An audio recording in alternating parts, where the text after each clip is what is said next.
కమ్మేసే పరిస్థితికి వచ్చింది.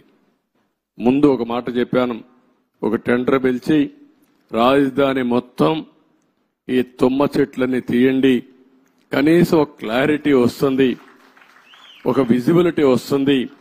అంత లోపల మనం అంతా కూడా ప్రజలతో చర్చించిన తర్వాత ఏం చేయాలో కూడా ఆలోచిస్తాం.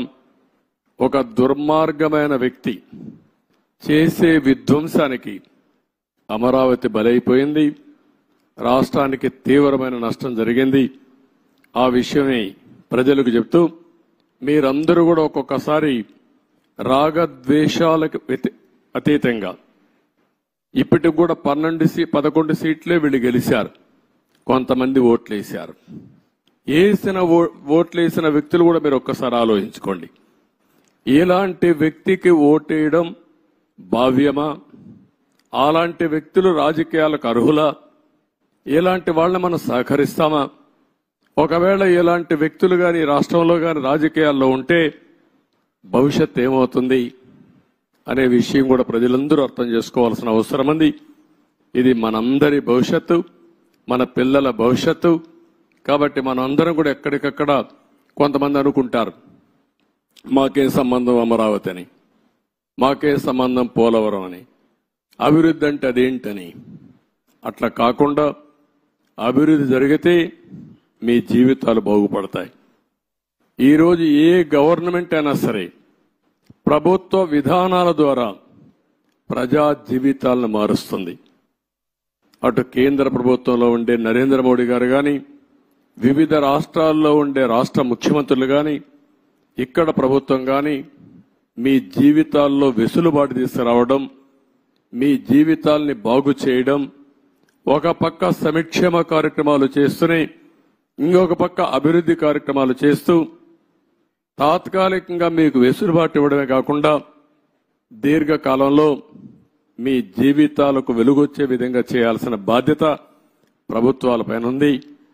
ఈరోజు హైదరాబాద్ని అభివృద్ధి చేశాం, దాని ఫలితాలు అక్కడ ప్రజానీకం ఎంజాయ్ చేస్తున్నారు. అదొక తృప్తి నాకు. ఆ రోజు నేను వేసినటువంటి ప్రతి ఒక్క కార్యక్రమం చేసిన అభివృద్ధి కానీ, లేకపోతే వేసిన ఫౌండేషన్లు కానీ, ఆలోచనలు కానీ ఏది పెండింగ్ పెట్టకుండా ప్రతి ఒక్క ముఖ్యమంత్రి చేతనైనంత వరకు ముందుకు తీసుకెళ్లారు. చేత కాకపోతే వదిలిపెట్టారు, ఎవడు విధ్వంసం చేయలా. కానీ ఇక్కడికి వచ్చే కొందికి విధ్వంసం జరిగే పరిస్థితి వచ్చింది. ఒక్క విధానం మీరు గుర్తుపెట్టుకోవాలి, ఒక్క ఐటీకి ప్రాధాన్యత ఇస్తే ఈరోజు ప్రపంచంలోనే తెలుగువారు బ్రహ్మాండంగా రాణించే పరిస్థితికి వచ్చారు. ఎన్నో సంవత్సరాలు కాలేదు, 25 సంవత్సరాలే. 25 సంవత్సరాల్లో ఎన్నో దేశాలకు వెళ్లిపోయారు. నన్ను అరెస్ట్ చేసినప్పుడు చూస్తే నా జీవితంలో ఎప్పుడూ మర్చిపోలేను. 70-80 దేశాల్లో నిరసన తెలియజేశారంటే ఆ దేశాల్లో వీళ్ళు ఉన్నారని ఆశ్చర్యం వేసే పరిస్థితికి వచ్చింది. నిన్న కూడా మీరు చూశారు ఎన్నికల్లో అందరూ కూడా ఉదయం 8 గంటలకు 7 గంటలకు వచ్చి రాత్రి 2 గంటల వరకు ఓట్లేశారు. బయట ప్రాంతాల్లో ఉండే చిన్న చిన్న పనులు చేసుకునేవాళ్ళు, ఇంటి పనులు చేసుకునేవాళ్ళు పని వదిలిపెట్టి వాళ్ళు భోజనం ప్యాకెట్ తీసుకొచ్చి నేరుగా ఓటేసి మళ్లీ వెళ్లారు వాళ్ళ ఖర్చులతో. ఎక్కడో అమెరికా, ఆస్ట్రేలియా లేకపోతే ప్రపంచంలో వేరే దేశాల్లో ఉంటే లక్షల రూపాయలు ఖర్చు పెట్టుకుని వచ్చి ఓటేసి వాళ్ళ బాధ్యత నిర్వహించారు. ఈ విషయం ప్రతి ఒక్కరూ గుర్తుపెట్టుకోవాల్సిన అవసరం ఉంది. ఓటేయడం మీ బాధ్యత అనుకోని ఈ 5 ఏళ్లు చేసిన విధ్వంసం చూసిన తర్వాత మళ్లీ మేము భరించలేమనే ఉద్దేశంతో మీరు ముందుకు వచ్చారు. కానీ ఈ రోజు నేను ఇక్కడుండే ప్రజానీకాన్ని కోరేది ఒకటే, అనునిత్యం మీరు ఆలోచించాల్సిన అవసరం ఉంది. మాకు కూడా మీరు ఒక స్ఫూర్తిని ఇవ్వాల్సిన అవసరం ఉంది. ఎక్కడికక్కడ గైడెన్స్ ఇస్తా ఉంటే, మాకు కూడా ఆలోచనలు ఇస్తా ఉంటే, మా ఆలోచనలు మీ యొక్క సమస్యలు రెండు కూడా జోడించుకుని మెరుగైన ప్రజా విధానాలకు రూపకల్పన చేస్తాం. దానివల్ల మీ జీవితాల్లో మంచి జరుగుతుంది. ఏ కార్యక్రమం చేసినా ప్రజల కోసం చేస్తాం కాబట్టి ప్రజలు ఇందులో భాగస్వాములు కావాల్సిన అవసరం ఉంది. అందుకే మొన్న పోలవరం పోయినప్పుడు కూడా చాలా స్పష్టంగా చెప్పాను. ఈరోజు అమరావతికి వచ్చినప్పుడు చాలా స్పష్టంగా చెప్తున్నా, అన్ని విషయాలు ఏమాత్రం అరమరకలు లేవు. మొత్తం మీ ముందర పెడతాం. మేము చేసే ప్రతి ఒక్క పని మీ యొక్క భవిష్యత్తు కోసం చేసే పని కాబట్టి మిమ్మల్ని అందరినీ భాగస్వాములు చేయడం మా ప్రధానమైన కర్తవ్యం ప్రజాస్వామ్యంలో. ఇది చేస్తూనే ఎప్పటికప్పుడు నిర్ణయాలు కూడా తీసుకుంటాం. ఎవరైతే తప్పుడు పనులు చేసి కడాన కంకర కూడా దొంగిలించారో అలాంటి వాళ్ళని క్షమించడం కరెక్ట్ కాదు. వీళ్ళకి అలవాటు అయిపోయింది. అవి చేయడంగానే కాకుండా మళ్లీ ఇక్కడ వాళ్ళ ఇష్ట ప్రకారం రౌడీజం చేయడం, అందరినీ బెదిరించడం, అడ్డం వస్తే కొట్టడం, ఇష్టానుసారంగా ప్రవర్తించడం అన్నీ జరిగాయి. అవన్నీ కూడా ఏ మాత్రం కూడా ఎవ్వడి ఆటలు ఎక్కడ సాగవు, జరగనీయం.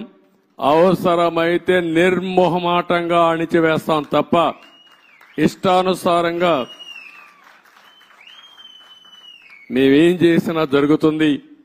రౌడీజం చేస్తాం, రాజకీయాన్ని అడ్డం పెట్టుకుంటామంటే మాత్రం అది జరగనీయకుండా చేస్తారని చెప్పి కూడా మీ అందరికీ హామీ ఇస్తూ మరొక్కసారి అందరికి కూడా ఇక్కడే రైతాంగానికి మనస్ఫూర్తిగా నమస్కారాలు.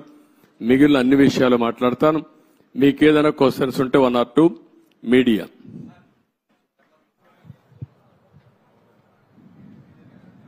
చెప్పండి.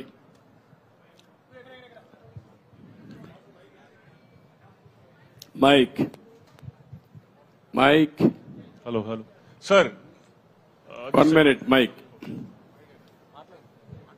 మైక్ ఎవరే ఇక్కడ? ఎవరికి ఇచ్చారు? సార్, గత ముఖ్యమంత్రి ఈ రాజధానిలో ఈ బిల్డింగ్స్ పరిశీలించుంటే ప్రజావేదికను కూల్చేసినట్టు ఇవి కూడా డిమాలిష్ చేసేవాడేమో సార్. అది దేవుడు కాపాడాడు. ఒక ఉన్మాది బారి నుంచి ఇంకా ఫర్దర్ గా కూల్చేయకుండా దేవుడే కాపాడాడు అమరావతిని.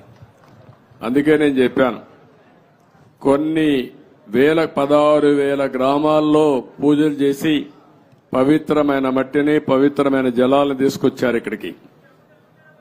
పార్లమెంటు సాక్షిగా ప్రధానమంత్రి తీసుకొచ్చాడు. మొత్తం ప్రార్థనాలయాలు దేశంలో విదేశాల్లో నుంచి తీసుకొచ్చాం.